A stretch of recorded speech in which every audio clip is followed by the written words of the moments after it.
oldu? Ne oldu sana? Ne oldu? Kulağına ne oldu senin? Ne yaptılar kulağına senin? Ha? Ne yaptılar senin kulağına? Anneciğim. Ne oldu? Kapıyı mı açayım sana? Gel hadi kapıyı açayım sana. Gel. Gel gel gel. Gel. Gel. Ne oldu senin kulağına? Ha?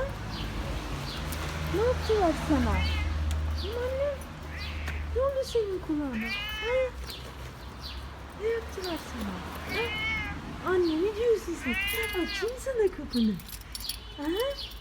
Kapıyı mı açayım annem? Bakayım kulağına. Baksın anne kulağına. Yerim ben seni. Ah, kulağına bak kıyamam.